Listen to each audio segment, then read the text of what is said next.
noivado, né? E com o enfraquecimento da família também. Né? Antigamente, em todas as classes sociais, havia o noivado e o casamento, e consequentemente a família. E raríssimas vezes o casamento acabava mal. Era realmente até que a morte os separasse, marido e mulher, uma só carne. Né? Mas com a independência do indivíduo, tal, começou o namoro. Antigamente havia o noivado, né? Às vezes, então, as famílias combinavam o casamento, era praticamente assim, né? Ou então, o pai, quando tinha lá uma filha na idade de casar, escolhia um rapaz para a moça, né? Ou escolhia 2, 3 rapazes, convidava o rapaz para ir à casa do homem lá, a moça tocava um pianinho, e em filmes, novela, a gente vê isso daí, né? Romances, né? O rapaz declamava um poema, depois ali jantavam, boa noite, até logo, até logo. Semana que vem, mês que vem, o pai convidava outro rapaz, depois outro rapaz, e no final o pai dizia: minha filha, você conheceu 3 rapazes que são do agrado da nossa família. Né? 3 rapazes. 3 rapazes que nós confiamos que serão bons. Qualquer um deles será bom para você. Será um bom marido, será um bom pai. Né? Qual você prefere? Era mais ou menos assim. Né? Conta-se aqui na história do Brasil, por exemplo, Dom Pedro II, quando a princesa Isabel estava em idade de casar, Dom Pedro II contratou 2 noivos, né? O Conde D e o Conde Saxe-Coburgo-Gotha. Apresentou os 2 para a moça ali, né? Aliás, eram 2 filhas que iam casar, a princesa Isabel e a princesa Leopoldina. Né? E ele queria, para a princesa Isabel, ele queria o Saxe-Coburgo. E depois perguntou para a filha: mas qual que você quer realmente? Ela disse: não, eu gostei mesmo é do Conde D. Casaram e parece que foram realmente muito felizes. E isso era em todas as classes sociais, viu? Não era só na realeza, não era só na alta burguesia, na nobreza, também nas classes mais modestas, até entre os camponeses. O chefe de família, né? O pai, ele escolhia, né? E dava certo, em geral dava certo, era uma coisa boa, né? Bom, isso não significa que o namoro seja uma coisa ruim. É uma novidade, surgiu no mundo moderno, surgiu nessa cultura liberal, romântica. Então o namoro é uma coisa condenável? Não necessariamente. Mas exige responsabilidade. Exige uma grande responsabilidade, né?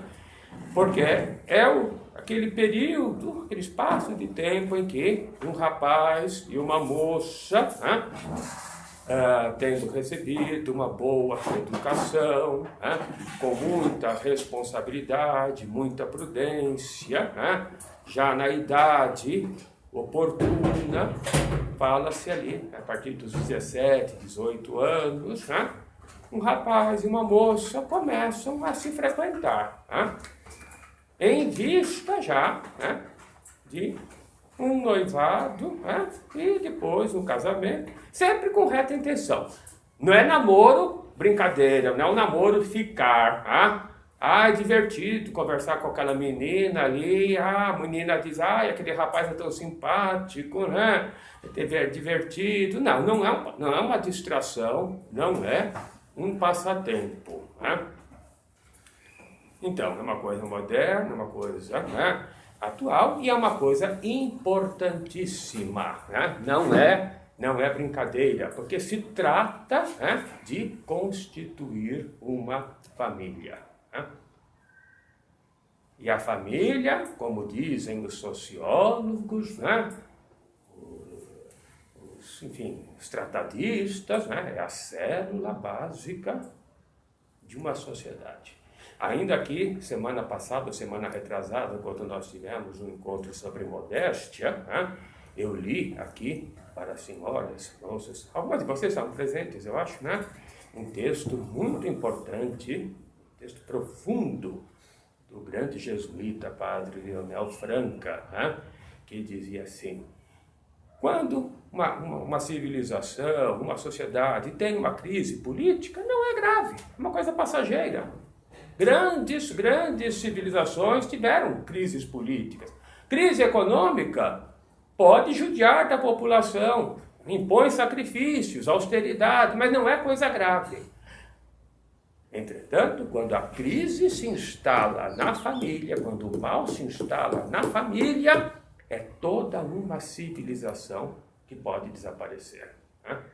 E é o que nós estamos vivendo hoje. Né?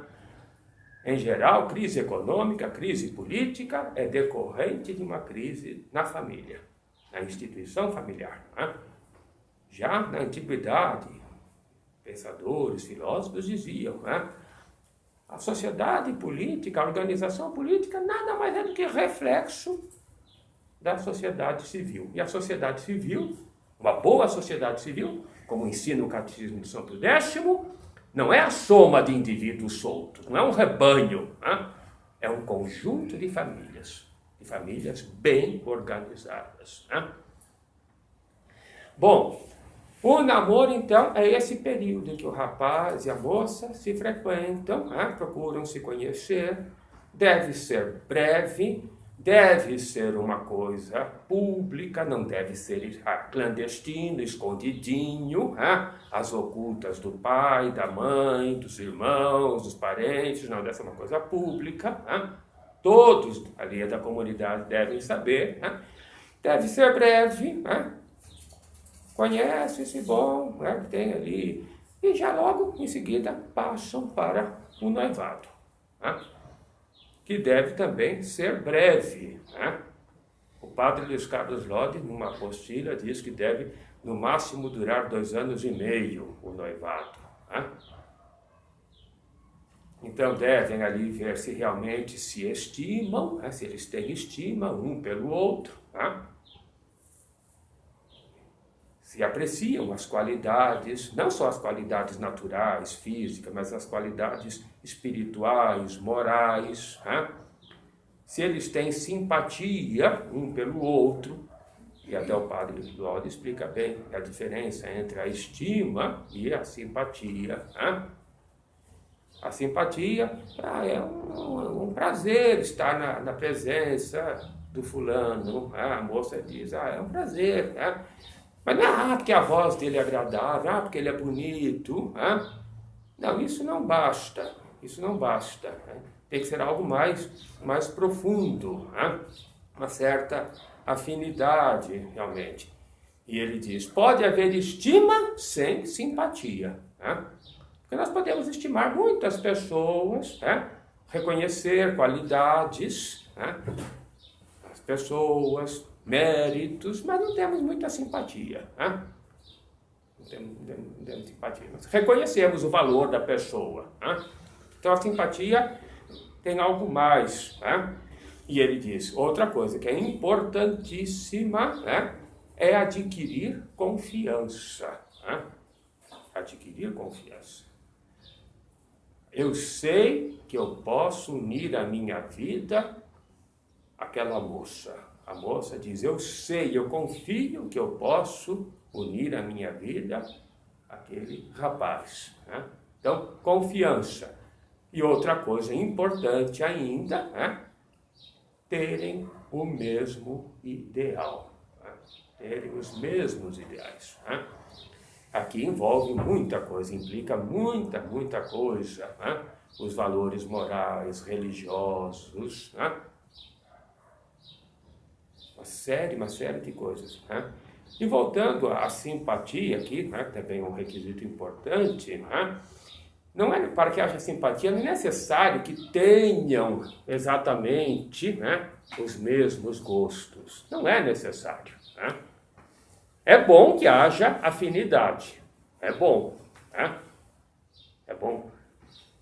Ah, mas o fulano, ele gosta mais de música barroca. Ah, eu não gosto de música barroca, eu só gosto do gregoriano. Ah, o fulano gosta da culinária italiana. Ah, eu não gosto da culinária italiana, eu gosto mesmo da culinária, sei lá, alemã, né? Então isso são coisas secundárias, né? Bom, agora, uma vez que começa, né, o namoro, e aqui é outra coisa que é importante, viu? Eu ia pulando, ia esquecendo, né? Quando um rapaz e uma moça começam a namorar, vão pensar, não? Eles devem antes pensar o que Deus quer de mim, o que Deus espera de mim, né? Qual é a minha vocação, né? É verdade que a vocação em sentido estrito é a vocação religiosa, é a vocação sacerdotal, porque é um chamado especial de Deus, né, para um estado de vida diferente, né? Uma dedicação exclusiva a Deus, Nosso Senhor, à igreja, né, tudo mais. Então, vocação... Mas, de qualquer modo, ali na juventude, o rapaz, além de pensar... O rapaz e a moça, né? Além de pensar numa profissão, eu vou fazer medicina, eu vou fazer odontologia, eu vou fazer engenharia, eu vou ser advogado, eu vou ser agrônomo, além disso, pensar mais diante de Deus, o que Deus quer de mim, né? Porque nós temos que ter confiança que Deus tem um plano de amor, né, para todos nós, que Deus quer a nossa felicidade, quer a felicidade eterna, né? Para a felicidade eterna é preciso muito sacrifício aqui na Terra. Mas tanto quanto é possível ser feliz aqui na Terra, né, então Deus também quer, né? Deus quer que um católico encontre uma boa moça católica que seja a sua mulher, seja a mãe de seus filhos, né? E a moça também. Deus quer que a moça encontre um homem bom, digno, trabalhador, honesto, responsável, né, para ser o seu companheiro, ser o pai dos seus filhos, né? Mas, enfim, temos que refletir, o jovem tem que refletir o que Deus quer de mim, né? Então, assim, a via natural, o caminho natural é realmente que o rapaz, a moça se casem, constituam famílias, né? Mas atenção, né? Aqui deve haver muito cuidado, né, para não haver, né, assim, um desespero, né? Eu não encontro um rapaz, né? Eu vou ficar solteirona, né? Eu não encontro uma moça, né? Eu vou ficar solteirão, vou ficar boêmio, vou começar a beber demais, sei lá né? Vou ficar meio relaxado, né? Ou então vou fazer loucuras ainda piores, né? Porque eu não encontro. Não, atenção, né? Atenção, né? Aqui, até essa apostila aqui feita pelo padre Olmedo, se eu acho aqui, né? Ele cita, né, uma coisa interessante, do cardeal Goma, um cardeal espanhol, um grande cardeal, deixa eu acho aqui, né? Mas enfim, que ele diz assim, né, que Deus pode exigir uma espera, né? Não, tenha paciência, espere, reze, tenha confiança, né? Ou então, Deus mesmo pode, né? Deus pode não querer que uma mulher não case, ou não querer que um homem não case, né? Quando nós rezamos a Via Sacra, acho que é a sétima ou oitava estação, Jesus chora sobre as filhas de Jerusalém, né? O que Nosso Senhor diz ali? Ditosas as estéreis, as que não tiveram filhos, né? As que não amamentaram, né? Não significa apenas a infertilidade, né? As que realmente não tiveram filhos, não casaram, né? Então, embora seja a vontade de Deus que o homem e a mulher sejam colaboradores na obra da criação, que essa é a missão do homem aqui na Terra, colaborar com a obra da criação, não só trabalhando, gerando riqueza, mas perpetuando, sobretudo perpetuando a espécie, tendo filhos para a glória do céu, né?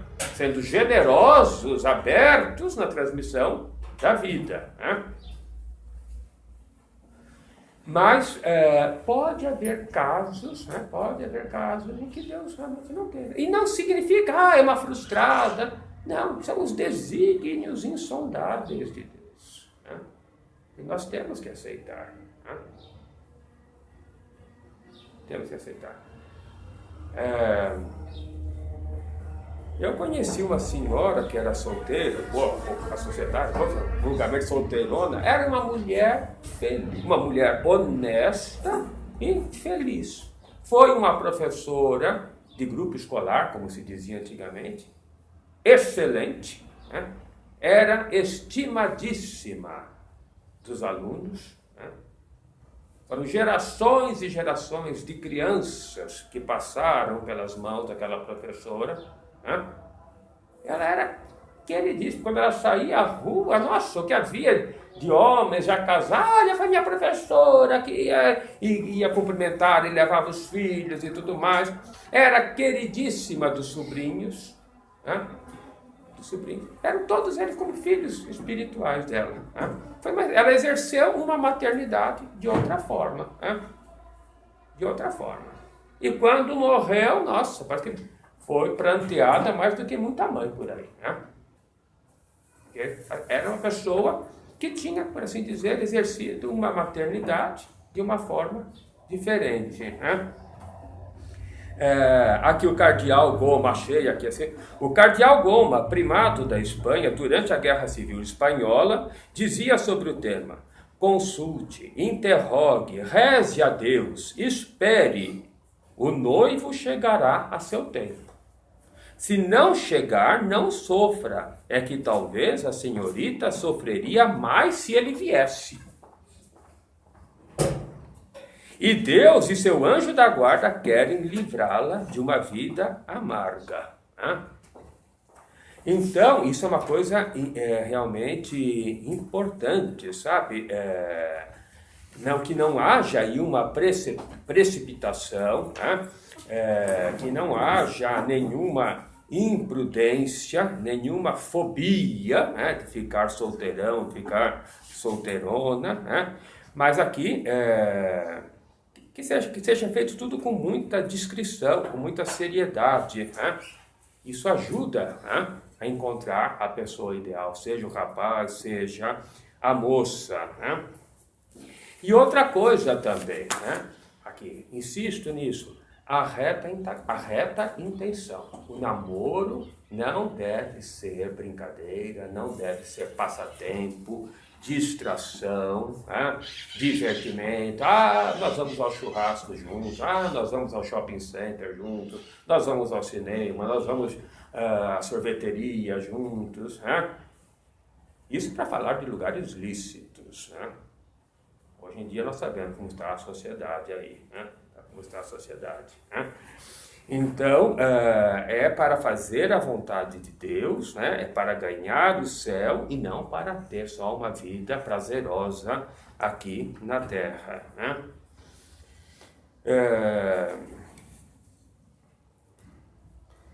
Bom,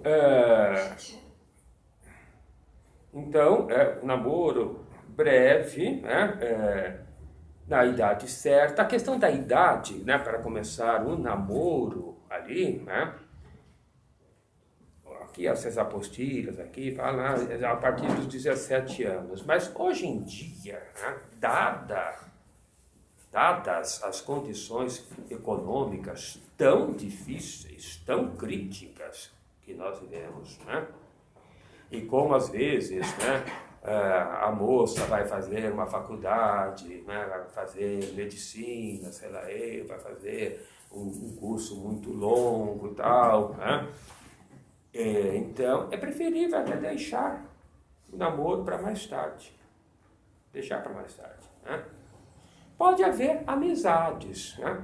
Amizade entre os rapazes e as moças a partir dos seus 17 anos, sim, pode haver amizades. E essas amizades não devem ser procuradas nas ruas, né? Que seja dentro de casa. São amigos dos meus irmãos, né? São amigas das minhas irmãs, né? Ou então na capela, na paróquia, né? Mas ali, sei lá, na capela vai haver lá um mutirão para preparar a procissão de Corpus Christi, né? Rapazes, moças, obrigado, rapazes, moças ali, né? Estão exercendo ali uma atividade justa, uma atividade honesta, boa, né? Meritória.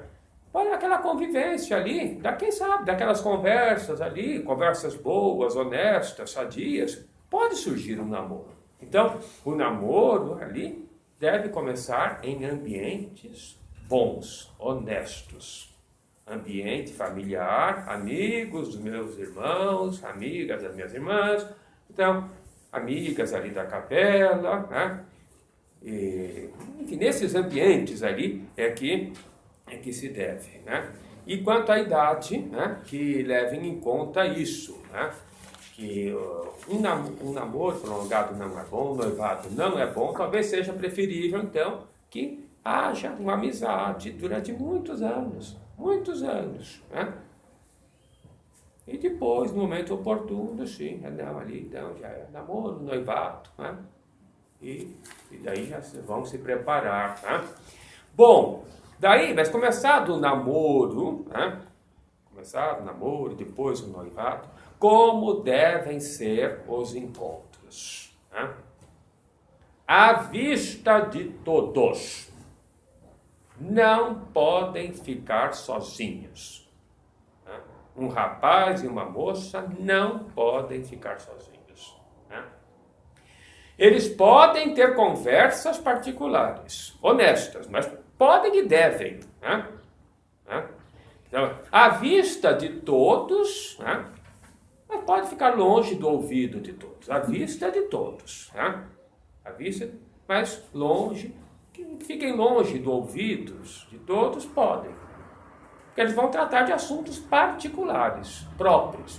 Honestos, é claro. Tem que ser assuntos honestos. Né? Tem que ser um projeto de vida. Né?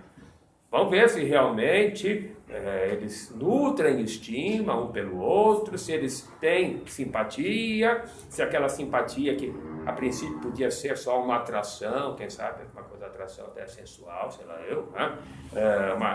Existe uma simpatia mais profunda, mais séria ali, né? E depois os mesmos ideais, enfim, adquirir a confiança, né?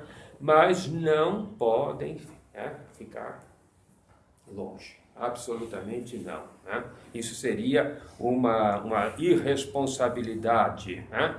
E as conversas não devem ser conversas meramente sentimentais. Né? Não, isso não pode. Tem que ser uma coisa mais. Tem que ter conteúdo. Né? Tem que ter conteúdo. Né?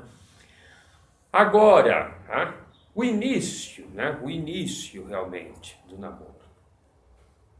O certo é que a iniciativa seja do rapaz. Né?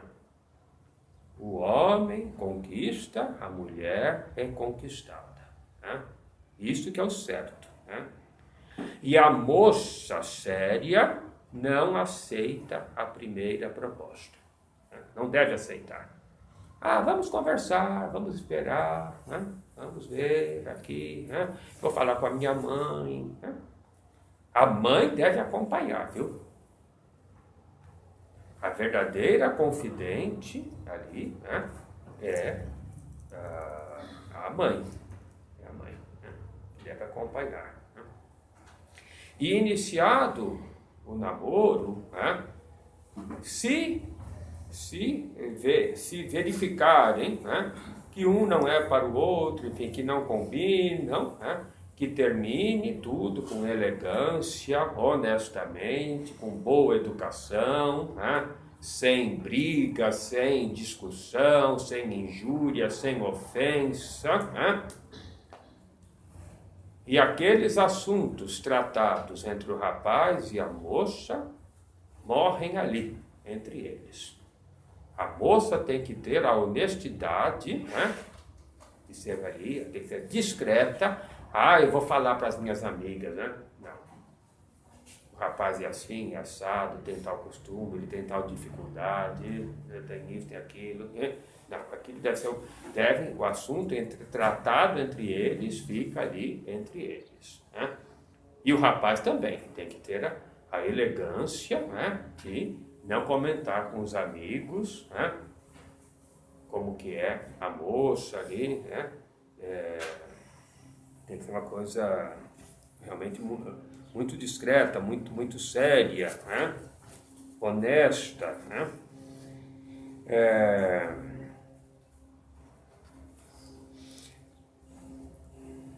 E aqui, né, o Papa Pio XII, né, tem uma coisa interessante, né? Vejam só aqui, diz assim: um afeto mútuo, nascido da simples inclinação de um para o outro, ou de um mero apreço pelos dons humanos que se descobre num e outro, tal afeto, por mais belo e profundo que se mostre, não é suficiente nem pode garantir a união das almas. Somente a caridade sobrenatural, vínculo de amizade entre Deus e o homem, pode fazer laços que resistam a todas as sacudidas, a todas as vicissitudes, a todas as provas inevitáveis de uma longa vida conjugal. Somente a graça divina pode elevar-nos acima de todas as pequenas misérias cotidianas, de todos os contrastes ou desigualdades de gostos, de ideias que crescem como erva daninha nas raízes da pobre natureza humana. E aqui é bom recordar uma coisa, né, que os filósofos, os moralistas dizem, e não só cristãos, mas desde a antiguidade, a diferença entre amor concupiscente e amor benevolente. Né? Porque o amor é uma paixão da alma, nada mais do que isso. O movimento da alma em busca de um bem. Né? O rapaz vê naquela moça um bem, então ele se movimenta em direção àquela moça e vice-versa. Né? Mas o amor concupiscente é amar alguém para o meu bem, né? Para a minha satisfação. Seja a satisfação, seja o que for, pode ser física, sei lá, pode ser, mas é para o meu bem. Ao passo que o amor benevolente, que é o verdadeiro amor, é querer o bem do outro. Né? Querer o bem do outro. Né? Procurar. E por isso o amor exige sacrifício. A prova do amor é o sacrifício. Onde não há sacrifício, não há amor. Né? Onde não há renúncia, não há amor. Né? E o grande inimigo do amor, qual é? Egoísmo. Né? O amor concupiscente está dominado pelo egoísmo. Eu quero para mim. Né? Só para mim, não penso no outro. Né? Pense no outro. E esse egoísmo pode realmente destruir até um casamento, ali, uma família, depois, né? Quando o marido só pensa nele, ou então a mulher só pensa nela, né? Então, exige realmente renúncia de um e do outro, né?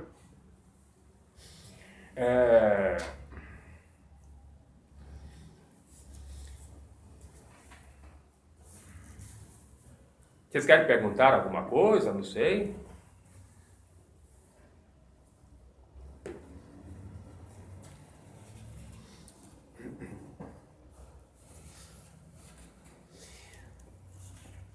Agora, hoje em dia, a questão, né, da estima, do ideal, né, por causa dessa mentalidade muito liberal que nós vemos hoje, até dentro da igreja e tudo mais, né?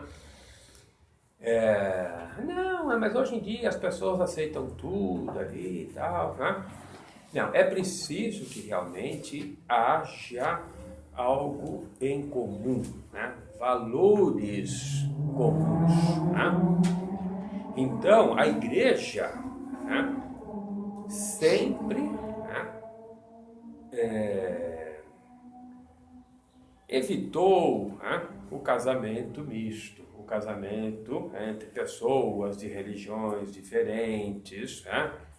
Hoje em dia está uma coisa muito aceita e muito aberta. Não, católico casa com evangélica, espírita, sei lá eu, judeu, quem sabe até muçulmano ali, né?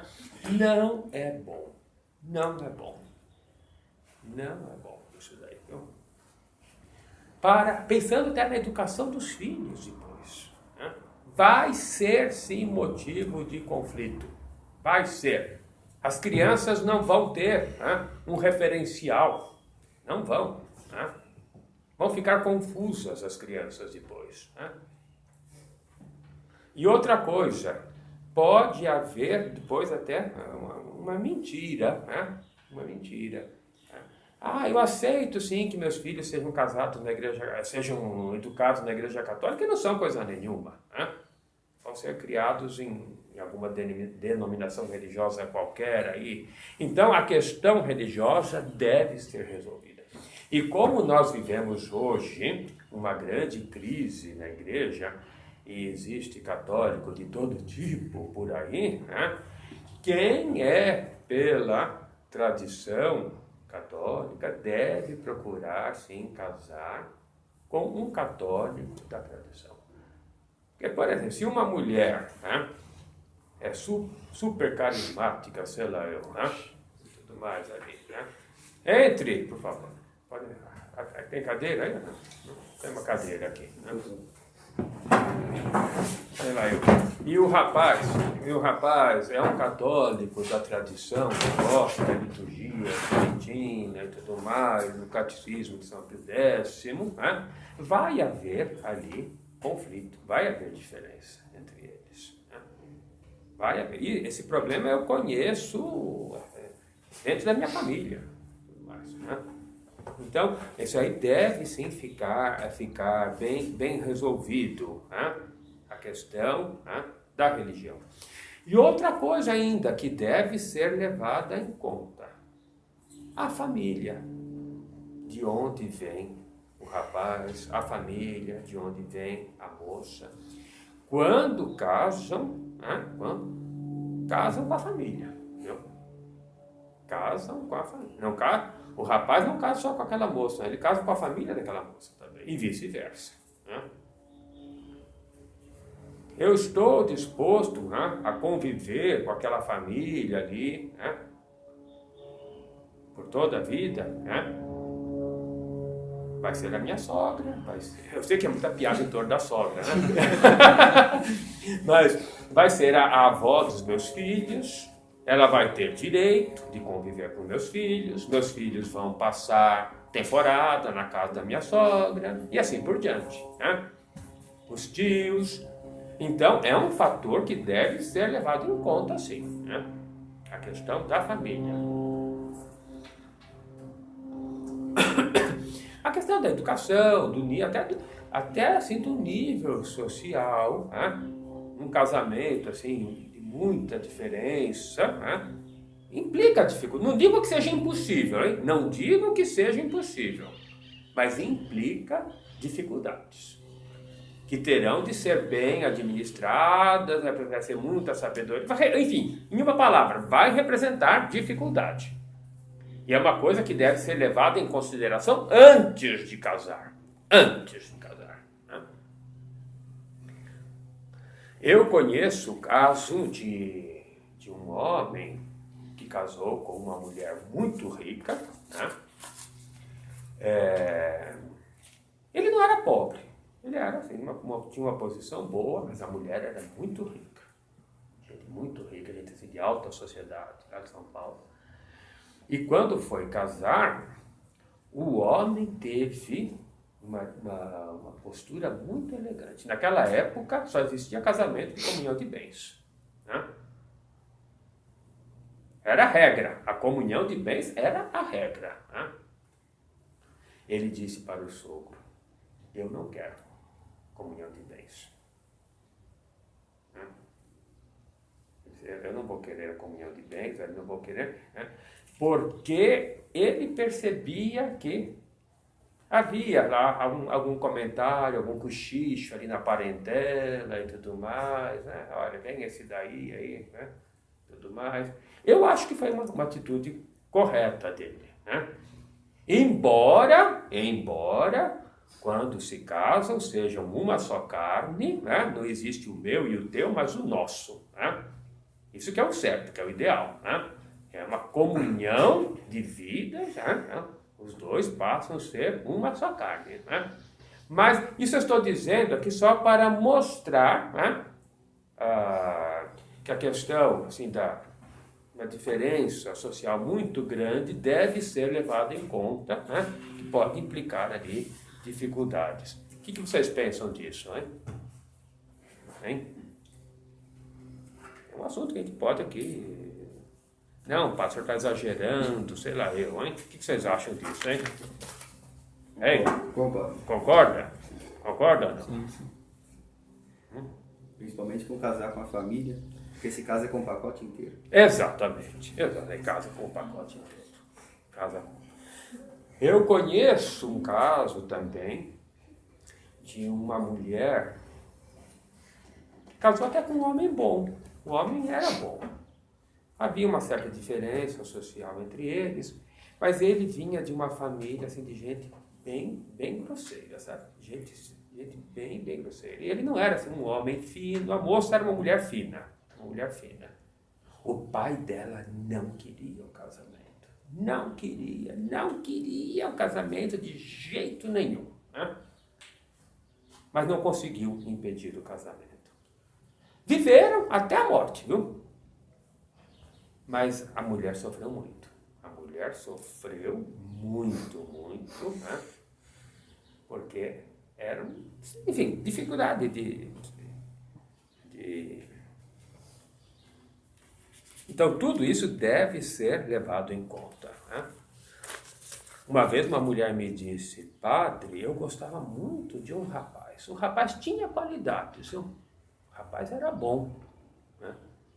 Mas quando eu comecei a observar como ele tratava a mãe dele, não serve para ser meu marido.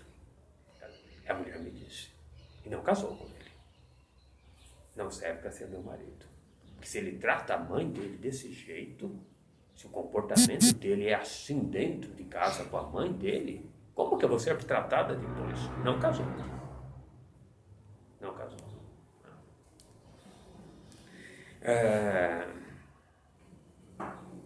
Agora, outra coisa, hein? É preciso ser realista, né? A moça não deve esperar o príncipe encantado, né? E o rapaz também não deve esperar a princesa. Deve tratar depois a mulher dele como uma princesa. Quando tiver filhos, deve tratar como uma rainha. A mulher católica é uma rainha dentro de casa, né? Deve ser assim.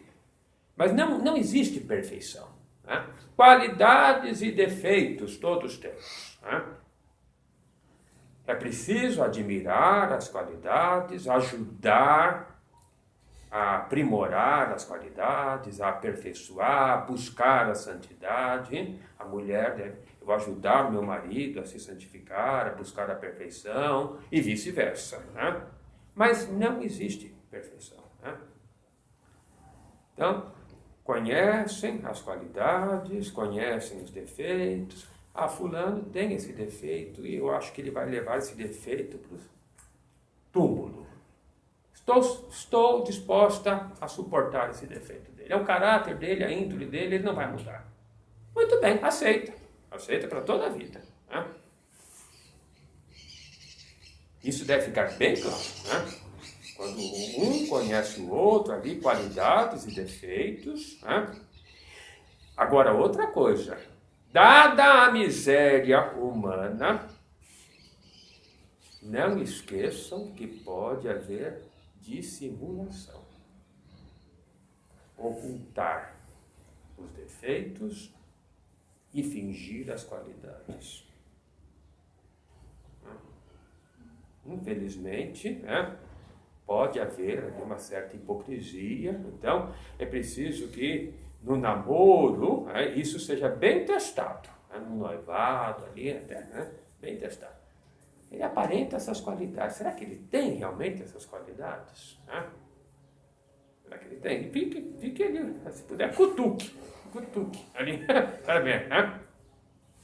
Ela tem essa qualidade, mas é que tem, realmente ela está fingindo isso daí. Então, teste de qualidade. Teste de qualidade. Né? Porque a pessoa pode ali fingir ali um pouquinho. Ah, mas eu gosto tanto daquela moça ali, então eu vou fingir que eu sou bem aciado, que eu sou limpinha, que eu sou bem arrumadinha, perfumado. E vai ver se não é um porcalhão depois, né? Ah, eu vou fingir que eu sou muito educado à mesa, eu como muito bem aqui, tenho postura à mesa. Depois é um porcalhão dentro de casa ali, né? É uma nojeira. A moça, não suporto conviver com esse homem aqui porque ele come como um porco. Quando namorava era assim, com a maior elegância, cara, trazia comida aqui na boca. Depois...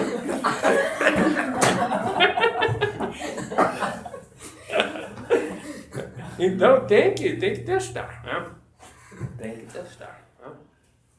Enquanto namorava, o sapato estava sempre engraxado, depois era...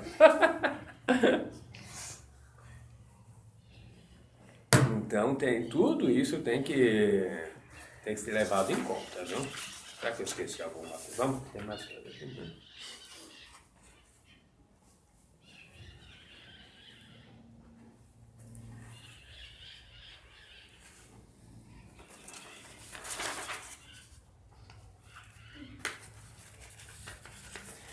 Agora, a questão, temos assuntos importantes a tratar, ainda é claro, né? Agora vem a questão do pode e não pode. É permitido ou não é permitido? Né? O que é? A questão, né, da demonstração de afeto, né? Questão, né, de carícias, beijos, essas coisas aí, né? Uma intimidade ali, o que é? Hoje em dia tudo está permitido, nós sabemos, né? Hoje em dia, né? Infelizmente, acho que mais da metade das famílias, né, hoje em dia permite que a moça traga o namorado para dentro do quarto dela e durma na casa e vice-versa, né? Muitos pais deixam, né? Mas isso não é cristianismo. Isso é algo desonesto, né? Isso tem as piores consequências, né? Acaba na luxúria, acaba na devassidão, né? E daí o namoro não é namoro mais, e quando acaba já é um verdadeiro divórcio, né? Porque já tinham feito de tudo ali, né? Um sai dando tapa no outro ali, pelo namoro, né? Porque houve uma intimidade desonesta, diabólica entre o rapaz e a moça, né? Então, aqui, né? Esse tema é realmente muito, muito importante, né? E aqui há uma regra, né, que as moças devem levar em conta.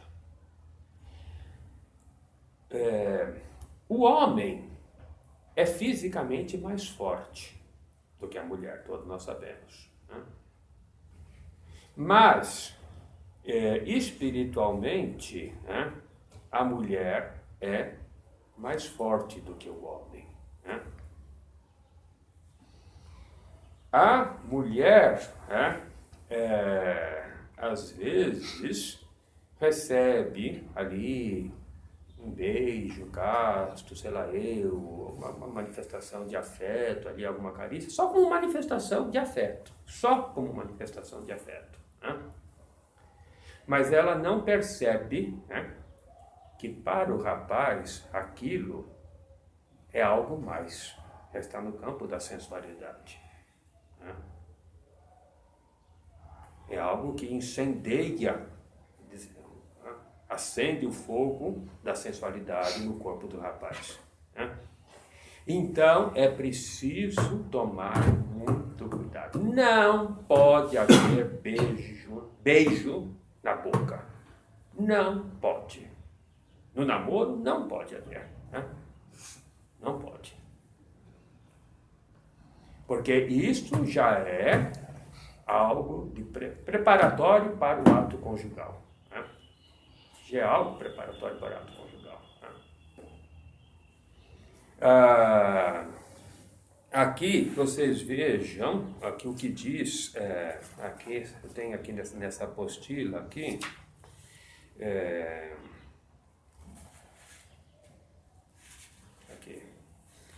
sobre este assunto dos beijos, eles são indiferentes em si. Né? Pode ser uma manifestação de afeto. Né? Um irmão dá um beijo casto na irmã. Né? Às vezes até assim, dois irmãos se beijam, dois rapazes. Né? Um beijo casto, sim, pode haver. Né? Né? Eu, quando fico um ano sem ver meu irmão Antônio, quando eu chego, eu beijo meu irmão. Né? É uma coisa, manifestação de afeto só, ali, evidente que é. Né? E eles são indiferentes em si. Portanto, tudo depende da intenção ou influência que tenham no instinto sexual e o perigo em consentir em excessos desse tipo. Por isso, quando o beijo é uma demonstração lícita de afeto casto, ele é permitido como sinal de amor cristão, segundo Santo Afonso. Quando se busca o deleite sensível que o beijo produz, o beijo torna-se um pecado. Né? Porque ele já se enquadra como um preâmbulo do ato conjugal, né? Preliminar, né? De um ato conjugal. Né? Torna-se pecado e grave, nos ensina o magistério da Igreja, mesmo que se exclua o perigo de consentimento. Né? E aqui é preciso, então, que a moça saiba, né, que para o rapaz ele pode ter um significado diferente. Né? É por isso mesmo que a moral católica ensina que os beijos na boca são pecado mortal por ser lugar sumamente excitante e que os beijos demorados, repetidos com frequência, dados entre pessoas de sexos distintos, ordinariamente são pecados graves porque levam consigo grande perturbação. Além disso, procedem de um afeto libidinoso, entre solteiros raramente tem outro motivo. Assim sendo, estão proibidos aos noivos. O próprio Santo Afonso Maria de Ligório acrescenta que aos noivos não são permitidos contatos impudicos, isto é, quando se busca o deleite sensual ou é feito nas partes menos honestas ou desonestas, ou torpes do corpo do outro. Assim fica claro que os noivos que queiram conduzir a bom porto seu noivado, só lhes é permitido com reta intenção as demonstrações de afeto nas partes honestas do corpo, né? Naquelas que, segundo um são costume, sem ofensa do pudor, se expõem à vista de todos. Né? Quer dizer, também o namoro, a moça não vai namorar de shortinho, de bermudinha, uma camiseta assim, de alcinha, né? Tem que estar bem vestida também. Né? E mesmo assim, se houver perigo de consentimento em deleites impuros, devem abster-se desses. Muitas vezes é preferível renunciar às lícitas, às coisas lícitas, a arriscar-se a cair nas que são pecado. Né? Então aí está toda a prudência. Né? E aqui também vem a questão, né? Padre, e viajar, e ficar hospedado um na casa do outro? Não convém, não convém. Questão de férias na casa do outro, de viagens prolongadas, né? Não devem. Né? Então, são medidas de prudência, né, que é preciso realmente tomar. Né?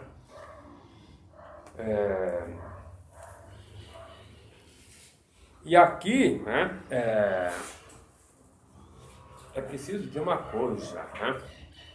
Aquela intimidade, né, tão íntima, mais íntima que não possa haver, né, entre um homem e uma mulher, só é uma coisa boa quando há realmente um compromisso entre eles, né, que é para a vida toda. Né?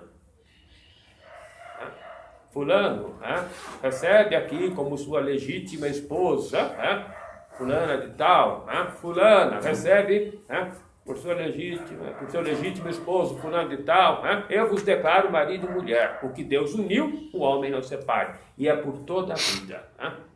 O homem deixa a casa do seu pai e se une à sua mulher, e os dois serão uma só carne. Então, a partir dali é que se pode dizer que o fruto está maduro. Né? E comer fruto verde faz mal para a saúde. Né? Antes da hora faz mal para a saúde. Né? Então, é preciso realmente... E este sacrifício, né, não é algo arbitrário, não é algo... invenção de padre, é conversa mole de padre, conversa boba de teólogo aí, né? Não é. É algo realmente bom, né?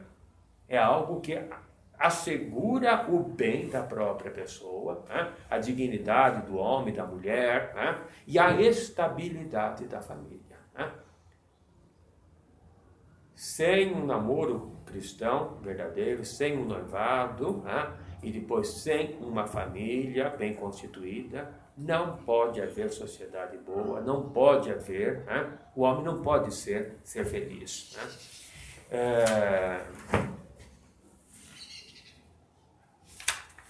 Eu não sei se vocês querem perguntar algo mais. Agora, uma coisa que eu vou acrescentar aqui, é uma coisa que é muito bom, além das conversas sérias, né, que eles devem ter, né, o rapaz e a moça, o projeto de vida que eles devem fazer, prevendo muita coisa. Olha que é preciso providenciar e prever muita coisa, né? Onde nós vamos morar, que padrão de vida nós vamos poder levar. Né? Às vezes a moça está iludida. Não, eu vou casar com um homem que vai ser rico. Né? Eu vou morar numa mansão, eu vou ter carro de luxo, eu vou viajar, eu vou frequentar bons restaurantes. Não. Então é preciso ver até o padrão de vida. Né? Não, realmente estou disposta a levar uma vida simples, uma vida austera. Né? Eu prefiro ter uma vida modesta, manter os meus filhos. Eu sei que meu marido não vai ganhar muito. Né? E depois não fique ali azucrinando o marido. Você me prometeu isso, aquilo, eu esperava que você fosse ganhar um dinheirão e hoje você traz uma miséria para dentro de casa, é arroz e feijão, eu nunca compro filé mignon, nada. Né? Eu não posso comprar roupa da moda, não compro joia, não compro isso, não compro aquilo, as minhas amigas têm isso, têm aquilo e eu não tenho nada. Né? Fica invejando a vizinha, a prima, a irmã. Né? Então, é preciso, né? São essas coisas, ter os pés no chão e ver realmente, né, o que é preciso. Né? Que tipo de vida os dois vão ter. É um projeto de vida. Né? É coisa muito séria. Né? Coisa muito séria. Mas então, além desse projeto de vida, rezem juntos. Né? O Dom Pestana dizia, né, que marido e mulher, né, deviam rezar um Pai Nosso de mãos dadas, um pedindo perdão ao outro de ofensas, de impaciências e tudo mais. Né? O rapaz e a moça podem rezar um Pai Nosso de mãos dadas, mas também ali, né? Rezem, podem rezar muito. juntos devem rezar, né? Fazer orações, rezar o terço comum ali, né? Os dois podem vir à capela juntos, rezar o terço ali, um do lado do outro, né? Podem, né? Podem e devem, né? Outra oração que poderiam rezar juntos aqueles que queiram ter um noivado católico é a seguinte: Senhor Jesus, vós que dissestes que onde 2 ou 3 se reunirem em vosso nome, ali estareis vós, e o que pedissem ao Pai, ele o concederia, acercai-vos de nós e escutai a nossa prece. Em vosso nome unimos nossos corações e nossos desejos. Em vosso nome, porque consideramos nosso amor como dádiva vossa. Cremos que vós nos unistes, cremos que vós presidis nossa afeição, cremos que vós nos protegereis da ilusão. Vinde, Senhor, elevai ao Pai nossa oração. Vós conheceis nosso desejo mais íntimo.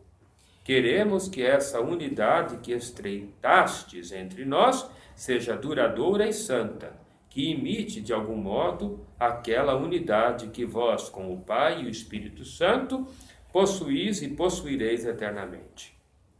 E nesta unidade vós o sabeis, o sonho de um novo lar, de um Nazaré com a pureza e humildade de Maria, o trabalho e o esforço de José, e vossa presença e imagem com nossos filhos, nascidos para vós, e quantos vós quiserdes enviar-nos. Senhor Jesus, nossa gratidão só vos pode oferecer estes pobres corações de terra, cheios de ilusão mais pura, a fim de que vós os bendigais com aquela bênção milagrosa de Caná.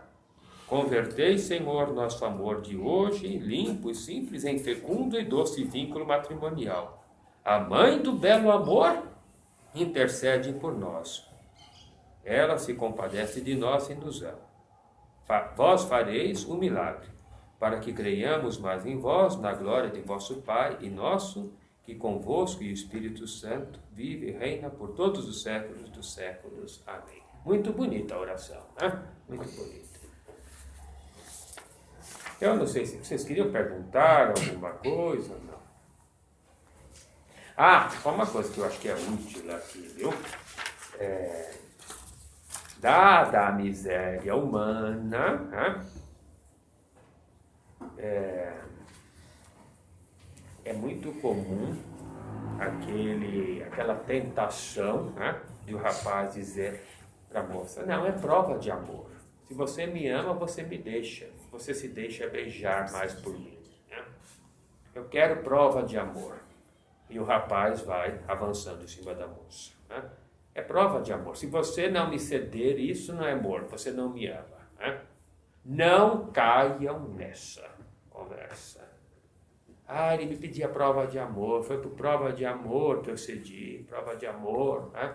Não caiam nessa. Né? E a moça deve ser séria, inteligente e exigir, né, do rapaz que o namoro seja casto. Né? E o dever de fidelidade também. Né? Porque a castidade ali não é só para a moça, o rapaz também tem que ser casto. Né? Porque há essa visão falsa. Não, a pureza, a virgindade é só para a moça. E o rapaz fica aí como um cabrito solto. Não pode ser assim. Não é a vontade de Deus isso aí. Não é lei de Deus. Né? O rapaz também tem que ser casto, tem que levar a moral a sério. Né? Esse livro aqui da Pestana, sobre a família, a igreja doméstica, tem alguma coisa sobre o namoro também. Aqui, vamos ver aqui.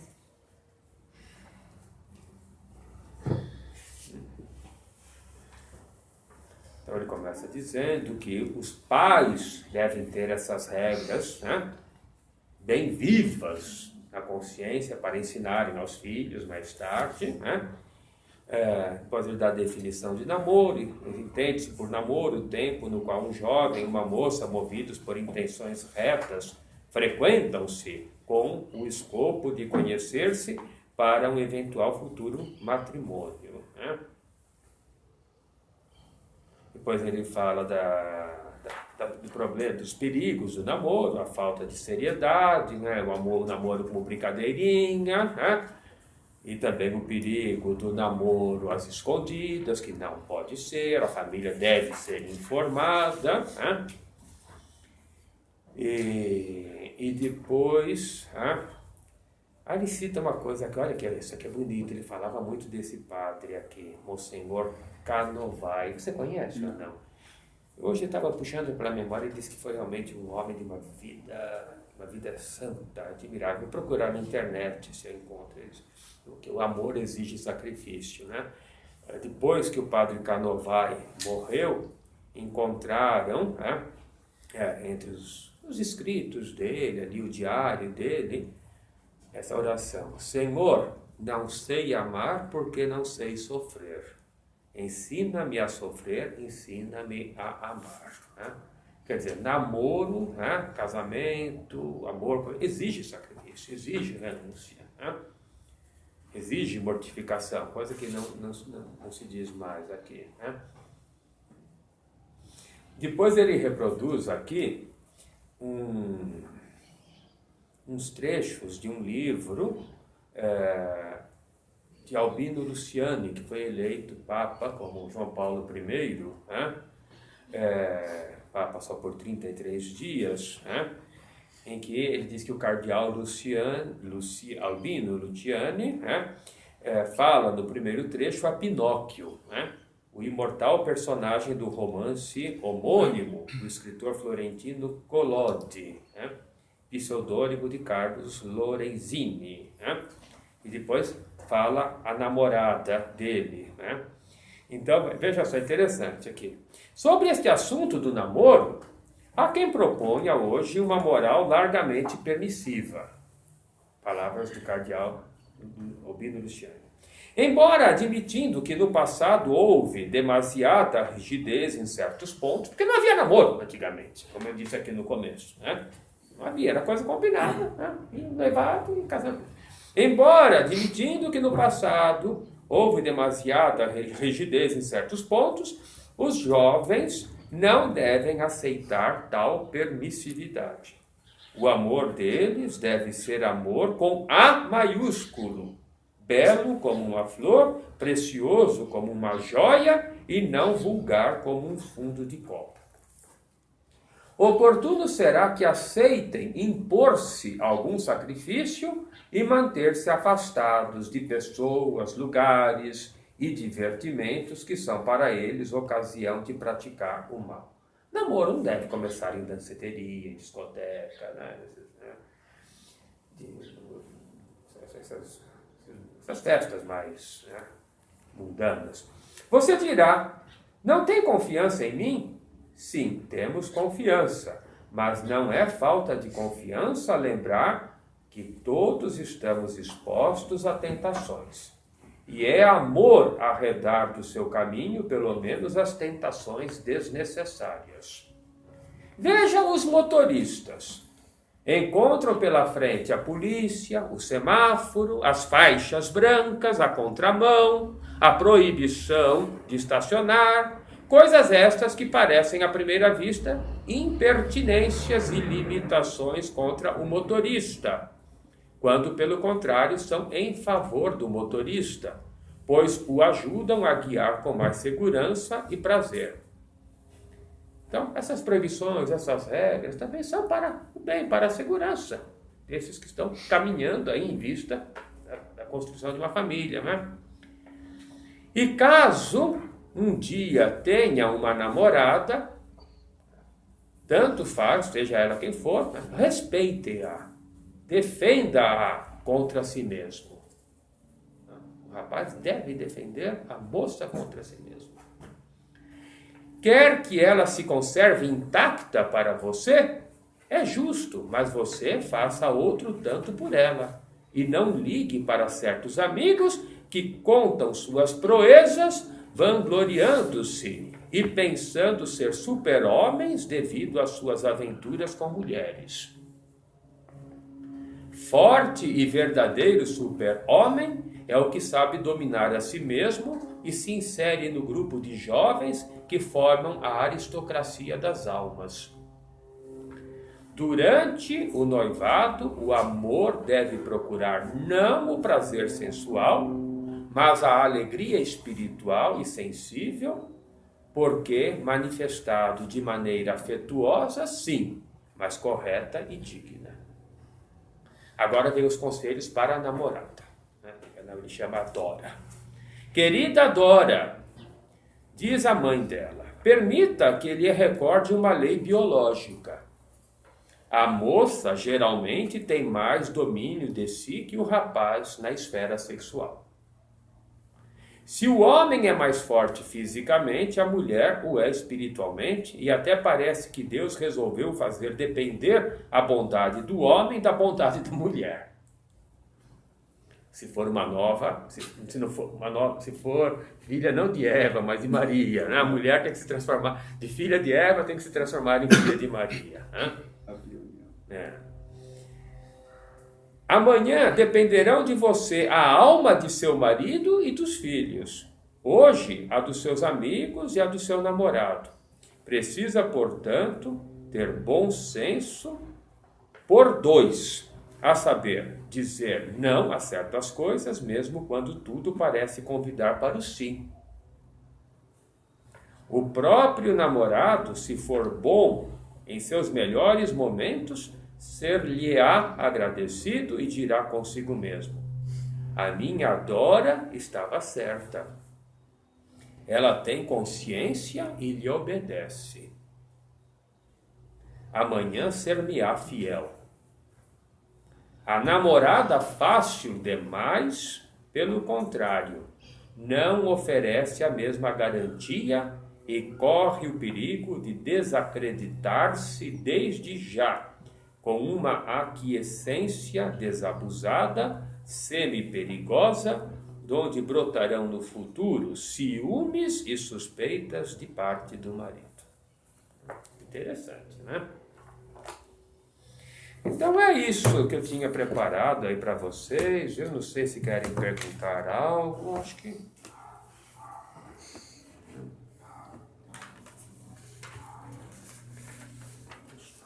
Que horas são?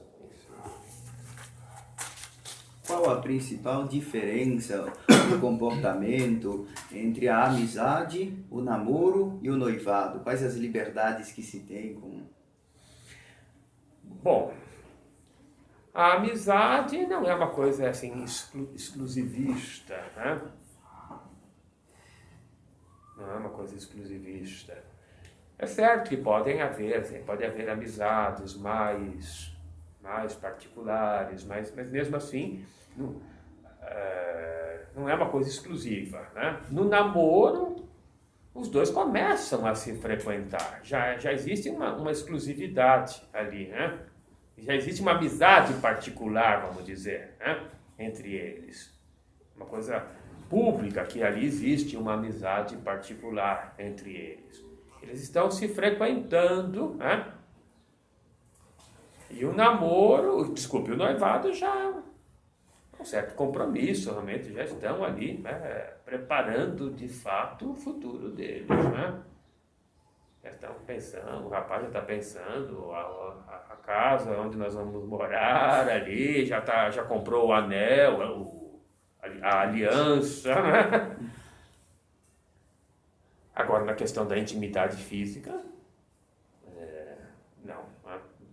não vai um crescendo, não pode haver um crescendo aí, né? Não pode haver. Ainda que fique mais difícil guardar, né, aí a castidade, né? E é por isso que deve ser breve, né? O padre Luiz Carlos Oz diz no máximo 2 anos e meio, né? Porque a experiência mostra que se torna difícil, né? Porque, enfim, o homem não é por espírito, né? É um dualismo, né? O homem, né? Eu sou eu, de corpo e alma, né? Existe uma unidade substancial. Então, ali, aquela amizade, aquele amor tende realmente a se manifestar fisicamente, né? E por isso que deve ser uma coisa bem, né? Mas como se trata de uma união tão íntima, né? Se não há um compromisso entre eles, não. É desonesto, né? Que acha aquela intimidade. E o namoro, para poder começar, tem que ser, é conveniente que seja algo público, que seja Sim, notificado. sim, o namoro não, aqui eu disse várias vezes, não pode ser clandestino. Não pode ser, não. A maioria deve saber. Deve saber. E o noivado? O noivado antigamente era até solenizado, né? Era festa e tudo festa, as duas famílias preparavam, havia um jantar na casa da moça ali. Na casa da moça. Em geral, sim, na casa da moça, né? E havia testemunhas, muitas vezes convidavam o pároco ali, né? Convidavam o pároco, os tios, as tias, né? Era uma coisa tão séria. Eu vou contar para vocês, isso meu pai me conta. Uma prima do meu pai, isso deve ter sido lá por 1940, 42, 43, houve um noivado, com essa solenidade que eu estou dizendo aí, né? E depois o rapaz rompeu o noivado. O pai do rapaz, o pai era meio doido, né? Isso podia ser. Pegou um revólver, botou na mão do filho. Mate-se porque você me matou de vergonha. Era uma coisa assim muito, muito séria. Né? Compromisso familiar. Era um compromisso familiar. Mesmo porque até aquela época, os casamentos se davam entre famílias conhecidas. Né? Não havia o individualismo que nós temos hoje. Né? Como eu disse, não havia praticamente o namoro, quase não havia. Né? Havia o noivado, mais ou menos ali, os pais ali. Não é que impunham, mas é uma coisa mais ou menos assim, organicamente combinada, acordada entre as famílias. Né? Era uma sociedade ainda muito rural, né? Uma grande parte da população ainda vivia na zona rural. Né? A verdade é essa, a população o Brasil ficou urbano, acho que dos anos 70 para cá, né? Então, fossem as famílias assim, de camponeses, ali mais modestas, nas colônias, os sitiantes, ou fossem entre as famílias de grandes fazendeiros, era uma coisa mesmo combinada entre as famílias. Né? E visto como uma coisa sagrada, era algo sagrado. Né? Fosse um modesto camponês, ele sabia, não, eu vou ter filhos, vou constituir família, né? Eu estou namorando, é moça de família, a diferença que havia entre moça de família e uma moça qualquer. Então, era um passo muito sério que era dado. Né? Era tudo visto com muita seriedade, dentro desse espírito religioso, sacral, né? Né? A cerimônia de noivado, o senhor teria alguma sugestão, alguma coisa? Tem que trocar alianças? Se não me engano, sim. Eu acho que até uma bênção ali. Eu preciso ver no ritual, preciso ver isso no ritual ali. Né?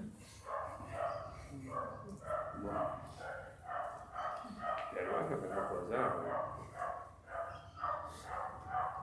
Não, nós precisamos realmente restaurar a família. Né?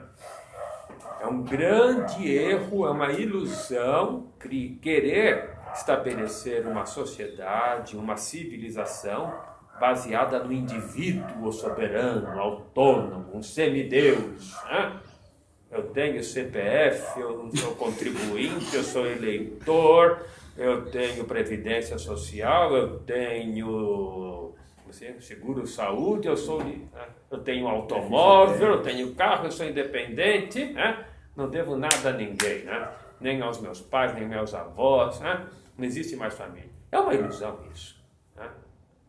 Todas as sociedades, todas as civilizações foram baseadas na família. Na família. Né?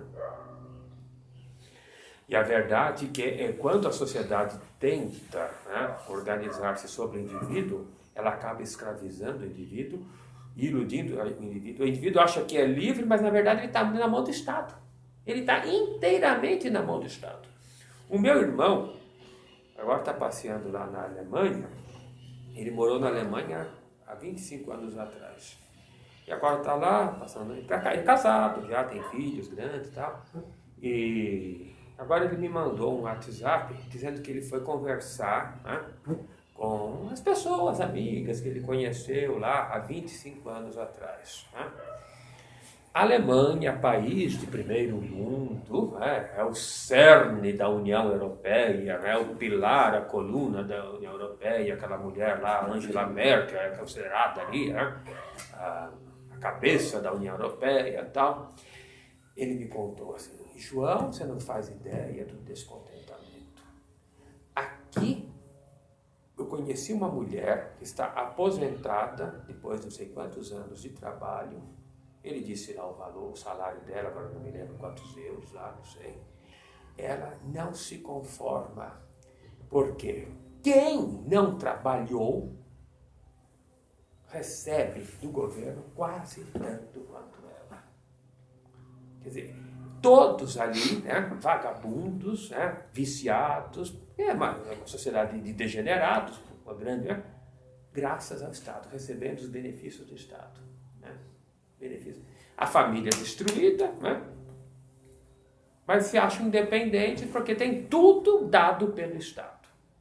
Né, e o país sendo invadido cada vez mais por levas e levas de muçulmanos. Né. Essa mulher trabalhou não sei quantos anos lá, né? Se não me engano, acho que ela tinha um restaurante, um grande navio que... não, navio, lá que existe um rio belíssimo, o rio Neckar, acho que é o rio Neckar, né? Acho que é o Neckar que se chama, agora não importa, um grande rio, né? Que passa lá, porta a Alemanha, lá, e um navio de turismo, o pessoal vai passear para conhecer todo o interior da Alemanha, e a mulher parece que tinha lá um restaurante daquele navio de turismo ali, está aposentada, e ela diz, eu ganho praticamente a mesma coisa que um vagabundo que não trabalhou nada, viveu à custa do Estado a vida toda. Um parasita. Quer dizer, um indivíduo que vive assim não pode ser um chefe de família. Não pode, né? Não tem nenhum compromisso com a família, com a educação dos filhos, nada, né? É a destruição da família. Quer dizer, nós temos indivíduos soltos, parasitas, né? Que se acham livres, mas na verdade estão todos eles controlados pelo Estado, né? Dependendo do Estado. Vivem como o Estado moderno quer que viva. O Estado moderno quer que o homem seja um viciado em pornografia, né? Em drogas, é isso que o Estado moderno quer. Né? Seja ateu, seja gay. Né? É isso que o Estado moderno quer. Né? O Estado moderno não quer chefes de família, não quer pais. Né? Não quer pais.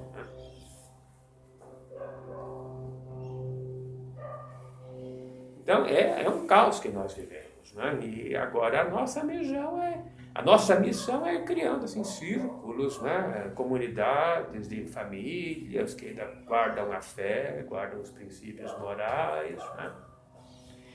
E olha, toda a restauração começou por minorias aparentemente insignificantes. Aparentemente insignificantes. A reconquista da Península Ibérica, né? Foram séculos de desolação, né? Primeiro devastada pela heresia ariana, depois devastada pelo islamismo, a partir de um grupinho, aos olhos do mundo, insignificante, veio a libertação da Península Ibérica, em Covadonga, né? E houve um santo lá, cujo nome agora não me lembro. Depois da queda do Império Romano, né? Aquele caos todo, né? Foi a partir também de famílias, que foram famílias cristãs bem constituídas, que foram construindo a civilização, né? E durante séculos de cristandade, praticamente não havia Estado. Havia cristandade constituída por famílias. Praticamente não havia administração pública, havia aqueles feudos, né? Havia as aldeias, as pequenas cidades ali, né? Mas era tudo com base na família. As famílias que se organizavam, as famílias tinham autonomia. Quer dizer, havia mais sociedade livre e um mínimo de Estado. E o rei não era uma máquina, o rei controla a máquina burocrática. Absolutamente não.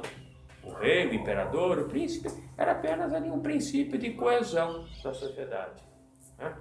Ele organizava a defesa da sociedade contra os ataques de muçulmanos, de povos pagãos que vinham do leste da Ásia, né? Como se chamava? Gengis Khan, os mongóis, enfim, os ataques que podiam vir, né?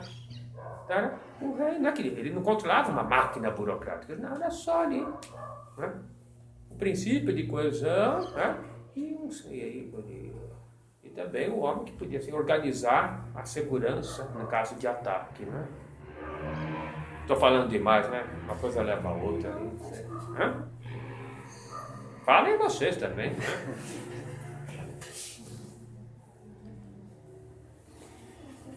É isso mesmo, doutor Plínio. Tradição, família e propriedade. Estou de acordo, viu? Estou de acordo com esses valores. Viu? A família tem que trabalhar unida, né? Fazer o seu patrimônio, né?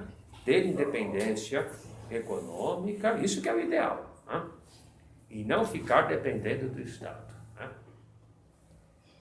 Porque se depender economicamente do Estado, logo vai ter que engolir as porcarias, as ideologias de gênero e todo o lixo que o Estado moderno, que é o super poderoso, tenta impingir à família, né? Então, é importante isso, o chefe de família, né? Quem casa, a mulher que casa, matrimônio, é para ser mãe. O homem que casa, patrimônio, de pater. Pater em latim é pai, patri para o pai. Então, ele é o responsável pelo patrimônio. Deve ser o trabalhador que transpira realmente para garantir a independência econômica da família, né? Não é que o dinheiro seja tudo, né? Isso tem que dar amor, dar educação, tudo mais ali, né? Mas, enfim, garantir a autonomia econômica, né, da família, né? O teto, é claro. Primeiro é o teto, é claro, né? E uma vez que o homem tem que cuidar do patrimônio, por exclusão, cabe então a mulher cuidar da formação dos filhos. Até que ponto deve chegar a formação da mulher para poder cuidar das crianças, o tempo que ela deve dedicar a isso, e a questão do homeschooling nos nossos tempos. O tempo deve ser total. O ideal é que seja total, exclusivamente para isso, né? O ideal. Mas é verdade que, hoje em dia, é preciso ser realista, hein?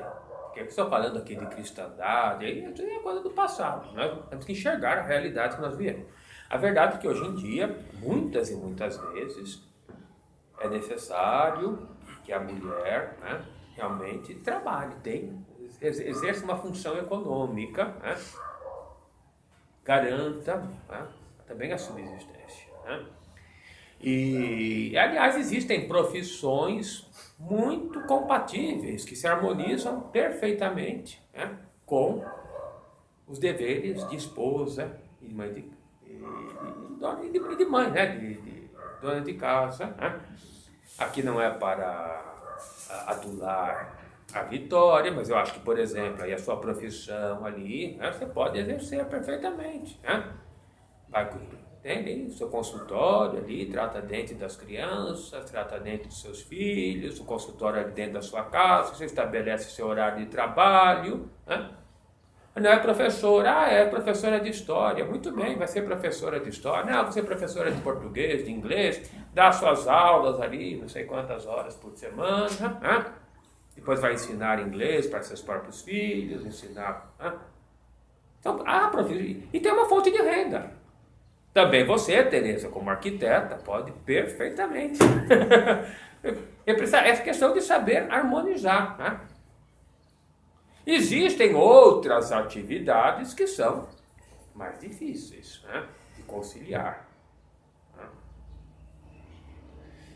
Eu não me conformo, por exemplo, eu vou citar, não, porque todo mundo acha que é muito engraçado. Aquela jornalista, a Fátima Bernardes, ela se separou do marido depois aí, né? Ela tinha, acho que 3 ou 4 filhos, né? Porque mais de uma vez só ela teve 3. Depois não teve mais, não? Não. Né? Pelo amor de Deus, deixava os filhos, deixava o marido, atravessa, ia do outro lado do mundo lá para ficar na concentração de jogadores, entrevistando jogador de futebol lá naquela concentração lá, né? Aqueles homens seminus lá, ela entrevistando um e outro ali, né? Na concentração de jogadores de futebol. Tanto que o casamento acabou, né? Acabou. E hoje em dia tá ela lá no programa, eu sei pela manhã também, parece que é um programa bem inconveniente. Outro dia eu tive que tragar lá no programa dela, que eu estava no dentista, lá estava lá a televisão ligada. Mas enfim, existem certas atividades, né? Essas jornalistas que ficam aí à noite, dia e noite lá, entrevistando deputado, senador, ladrão, em Brasília lá, né? Tem que ficar até de madrugada entrevistando aquele salafrário de um deputado lá, deixa os filhos em casa, né? Além de entrevistar, depois tem que escrever lá as crônicas políticas, né? A Eliane Cantanhede, a outra, como se chama lá, esqueci lá. Enfim, várias dessas jornalistas aí. Quer dizer, são certas atividades que eu acho que são incompatíveis, né? Com uma mãe, uma esposa, né? E como fica a questão do homeschooling hoje? É uma coisa muito boa, mas é preciso ser prudente também, ver se os pais estão realmente preparados para ensinar as disciplinas, né? Porque existe ali uma ementa, né? Existe lá a grade curricular, é preciso estudar física, biologia, química, inglês, português, história, né? Enfim, uma série. É preciso ver se a família está preparada, né? Se a família não está preparada, não deve, vai prejudicar a educação, né? A formação intelectual das crianças, né? E daí a necessidade dos pais se organizarem para escolas católicas. Também. Deus nos ajude a comprar, aí fazemos um barracão aí, é uma escola bem simples, a moda antiga, aí, a lousa de giz aí, né? Ensinar, daí, quem sabe, os pais, não, eu sei dar aula de português, não, vou lá, dou aula de português para meus filhos e para os filhos. Não, eu sei dar aula de biologia. Também, né? Fica mais fácil, né? Fica mais fácil. E agora vai ser votada? Não, uma lei, não é votada, é decisão do tribunal, né? Foi porque subiu para o STF. Sim. Né? Daí o STF vai tomar uma decisão de repercussão geral. Então, o que o STF decidir, estamos calculando daqui a 3 meses. Vai valer para todos. Até então, né, até que seja votado, a gente que faz homeschooling não pode ser processado. Então, por exemplo, se o conselho tutelar for em casa, eles não podem fazer absolutamente nada, o Ministério Público não pode. Uma vez que seja votado, então, digamos que votem pela legalidade, né, se Deus quiser. Daí vai para o Congresso para que seja regulamentado, né, a prática do homeschooling no Brasil. Deus ajude, hein? Se for votado contra que não pode haver homeschooling, aí a gente vai ficar na clandestinidade. O quê?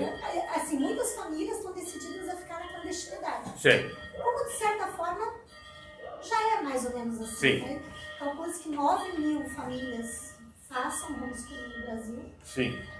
Mas na prática a maioria não faz estardalhaço, não Sim. fala que faz. E hoje em dia no Brasil acaba que é a opção mais saudável, né? Porque a gente não tem escola católica. Não. É pior as católicas, inclusive, até do que colégios laicos, assim, é bem complicado. Até o começo do século XX, era comum isso. Era mais comum nas famílias assim, mais abastadas, é verdade. Porque os primeiros colégios católicos de freiras que se instalaram no Brasil foi, sei lá, por 1880, né? Em São Paulo e, se não me engano, em Recife, né?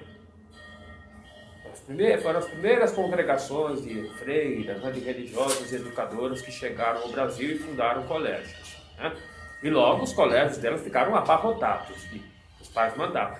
Mas até então, e mesmo depois, porque eram só 2 colégios, né, era muito comum os pais contratarem os professores particulares em casa. Tutores.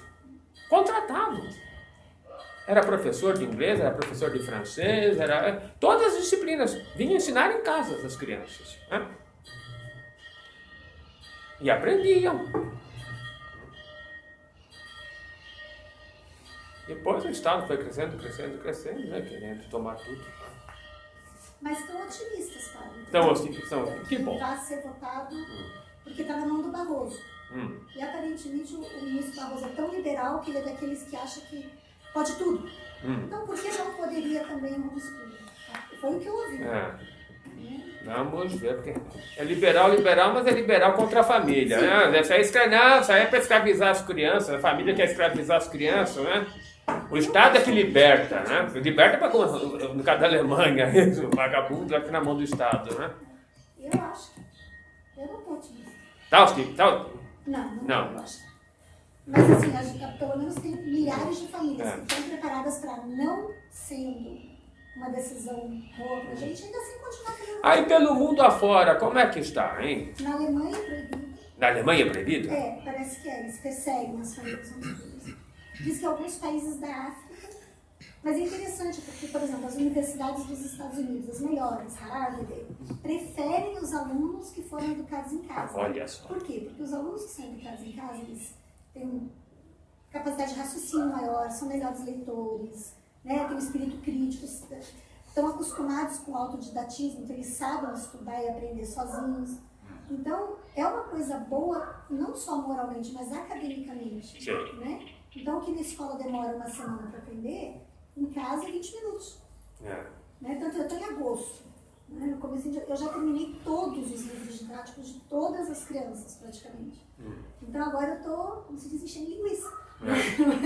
Porque o que era obrigatório já foi. Então, é uma coisa muito boa. Eu, pessoalmente, acho que é capaz de não permitir. Aqui na América Latina, como é que estão os outros países? Que eu saiba que não é proibido. Bom, na Venezuela, suponho que deve ser, mas estou chutando isso. Deve ser. Mas que eu saiba, assim, que haja uma proibição formal, como no Brasil tem. Na verdade, não é que o Brasil proíba, né? O que eles dizem assim, é o peso das leis. O ECA proíbe, né? O Estatuto da Criança e do Adolescente proíbe. Mas a nossa Constituição diz que os pais têm o direito à educação dos filhos. Então, tem uma lacuna de linguajar ali. Né? E as leis maiores, os tratados da OEA, não sei o que, permitem que os pais eduquem seus filhos. Então, baseado nisso é que o povo está otimista. E também a NED, estou fazendo propaganda aqui, mas quem vai casar é importante que saiba, né? Que é a associação daqueles que educam as crianças em casa, vai poder fazer a defesa da educação domiciliar diante dos ministros. Tem ao vivo, dá para assistir, eu convido todo mundo a rezar. Seria muito bom se fosse uma coisa legal. Né? Porque muita gente não faz porque tem medo. Sim. E às vezes não é prudente mesmo fazer. Preciso ver se a família, os pais têm que ser bem realistas, se eles estão preparados, né, para assegurar. Um dos pais não pode trabalhar necessariamente, e é ideal que seja mãe, evidente. Né? Tem que... Mas é uma coisa muito boa. E não é só católico que está fazendo. Não, entre os protestantes é muito comum. Eu já li. Até esses hippies liberais, É. de abraçar árvores, pôr biscoito. Por entender que a educação domiciliar seja uma liberdade maior, esse povo ultra paz e amor também faz educação em casa. É. Então, é uma coisa muito boa e para resguardar a moralidade da criança. Algo mais, minha gente? Lucas. Penso que é desse. Sim? Sim. Então. Glória ao Pai, e ao Filho e ao Espírito Santo. Assim como era no princípio, agora e sempre, por todos os séculos dos séculos. Amém. Nossa Senhora, Rainha das Famílias, rogai por nós. Que a bênção de Deus Todo-Poderoso, Pai, Filho e Espírito Santo, desça sobre nós e permaneça sempre. Amém. Muito obrigado.